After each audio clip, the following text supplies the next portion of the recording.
Welcome back, guys. It is Wednesday, April 1st, and it feels a bit like a joke, the world that we're living in right now, but it is not.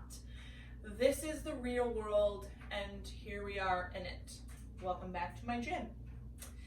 Today's workout, we're going to continue down the path of shoulder stability and handstand work.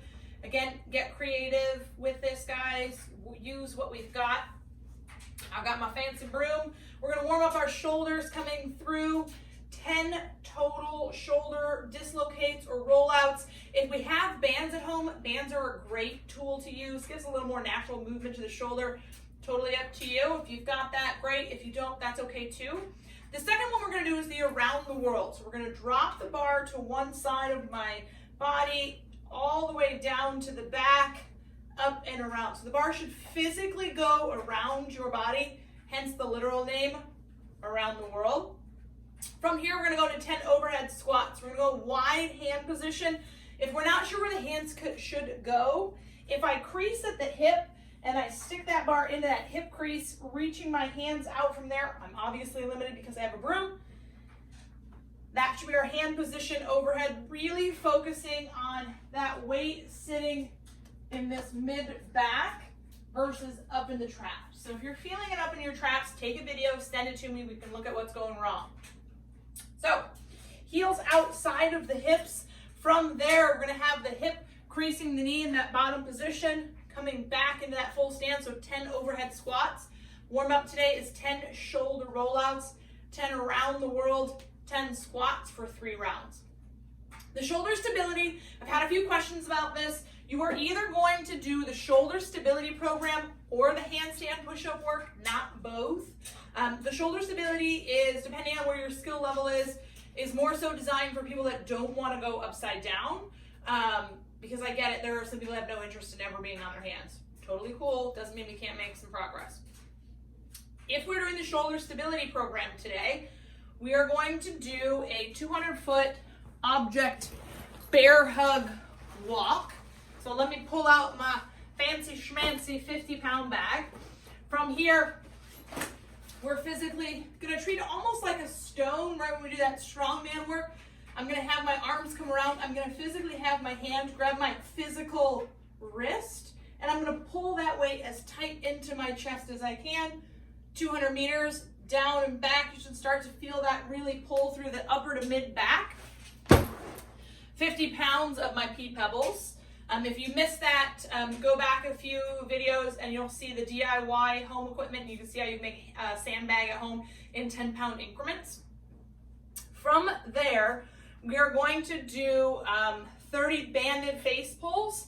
If we don't have a band or somewhere to attach it, totally fine, right? We can use a dumbbell, right? I've got a dumbbell at home right now, or any odd object that we have that has a little bit of weight to it.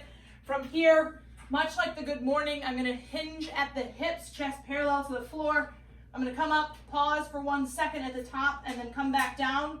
So we're still working that pulling strength, even if we don't have a band. 3 total rounds, and then we're going to do 2 rounds of 30 shoulder taps. So the shoulder tap for the shoulder stability program is a straight plank. So wrist, elbow, shoulder stacked. From there, we're going to cross over 1, 2, 3. You can also come 1, 2, 3, up to you, whether you want to cross shoulder or stay the same side. Some people have a preference. So that's going to be the shoulder stability work. If we're doing the handstand work, we're going to accumulate 2 minutes a handstand hold, so kicking up onto a wall. I don't physically in this space have a wall to kick up. Totally fine. I'm going to move my baby monitor and my Buzz Lightyear out of the way. I can use my coffee table, or I could come over and use the couch as well, but if I put my feet up on to the table and then I rest my hands under my shoulders, push my nose towards my toes, and hold, my goal is to hold for 2 minutes in that inverted position. From there, we're going to go into 2 rounds of 30 shoulder taps. Again, I can use this same piped position. I'll come at this angle, maybe a little easier to see how the shoulder taps are gonna go, but I come up on my table, 2, 3, or I can pull 1, 2 as well. Again, if we're kicking onto a wall, back to the wall, we can start to shift there, or we can wall walk belly button towards the wall as well. A little bit easier for a balancing standpoint if we do the wall walk position versus kicking onto a wall. But again, that depends on where everybody's skill level is, and it's very different. So our equipped workout today and our unequipped are going to be the same kind of idea. Don't mind me fixing my pants. Same idea as far as the workout layout goes, right? So 7 shoulder press. So if we happen to have a bar, if you were a COCA member and you have an active membership, you may have gotten some equipment today. Awesome. If you didn't, text me 440-724-6587 and we can go ahead and set some of that up. So shoulder press, hands outside of the shoulders. We're going to physically press up and through. Our big priority when we do a shoulder press is what happens with our trunk, right? So this is kind of full 360. I want to think bottom of the rib cage should stay nice and tight to the top of the hip. So I'm pulling in. Another way that people like to think is this kind of round of the lower lumbar. If I squeeze my butt, that can help hold any arching that happens as well. In a perfect world, you'd be able to do both. But I digress. From this front rack position, we're going to press up and through. We want to get elbows fully locked out, back down into that front rack position. 7 shoulder press into 7 box jumps. So this table, we have already figured out, is roughly about 20 inches. It's pretty sturdy, pushed up against a chair. So we'll work for hitting both feet leaving the ground, both feet landing on the table.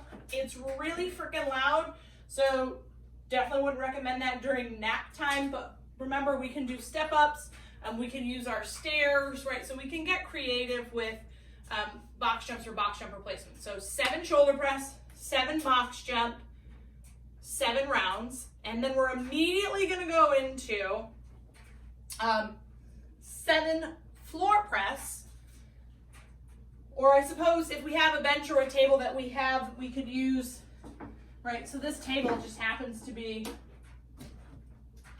would work well for a floor press type movement. So we're going to come in. We're going to leave our feet flat on the ground. From there, we're going to go thumb distance into the smooth and the knurling. If we've got a barbell, we're going to physically stop the end range of motion when the elbow hits the floor, or in this case, my table, and I'll press up through there. So our floor press could be also done with a kettlebell in each hand. Just make sure they're the same weight. A set of dumbbells would work great as well. And then combining that with 7 more box jumps. So we've got 7 shoulder press, 7 box jump for 7 rounds, straight into 7 floor press, 7 box jump for 7 rounds. The rep scheme for our unequipped, or basically non-barbell workout, is going to be the same. So 7 single arm. So I could use a dumbbell if I've got it, so 7 on my right. I'm then going to come in 7 on my left, 7 box jumps for 7 rounds, and then we're going to ditch all of the weight and just come into a standard push-up, so wrist, elbow, shoulder stacked, coming down on the floor, looking to keep that straight body position, physically touching the ground, back to full extension. If we struggle with push-ups, we want to then elevate our hands as high as we need to go, again, to be able to keep a nice straight body position, chest physically to the table, back to full extension for 7 rounds. So again, the rep scheme is going to stay the same, kind of basic workout layout will stay the same. Equipment changes. Again, get creative with what you've got. I know, again, we dropped off some equipment today. If you're not sure how to modify it, shoot me a text and we can talk about that. Our finisher, we're going to do a 1-minute puppy dog. So that puppy dog, I believe we did it yesterday, the day before. Let me come up on the table. My camera angle is not the best today, so my apologies. But coming in, essentially kind of like a child's pose. The knees are going to be underneath your hips, and then we're just going to let our forehead rest on the floor, extending my arms nice and long, trying to let that mid back just really relax. Right, big breaths in, big breaths out. So a 1 minute puppy dog, and then we're going to go into, oh, my notes are really scratched at the bottom. I'll be honest, I don't remember what the last one is offhand. And I do, forward fold, right? So 1 minute forward fold, and that's really bad handwriting. If you could see it, you would understand. So the 1 minute forward fold, we're gonna place our heels underneath our hips, behind our backs. We're gonna essentially come in, interlocking our fingers. From there, I'm gonna fold forward and just let those arms come together and try and push up towards the ceiling. So I should get a nice long stretch. We want to let our neck relax and hang loose. So that is today's work. I'm proud of you guys for continuing to chip through. Hang on to the normalcy. We're going to start talking about setting some schedules. If you haven't checked it out, go over to the 90-day Healthy Habit Challenge. There are daily challenges, daily journals, right? We want to start looking at all the things that we're going to do outside of the gym so that when we get back into the gym, we can hit the ground running. See you guys tomorrow.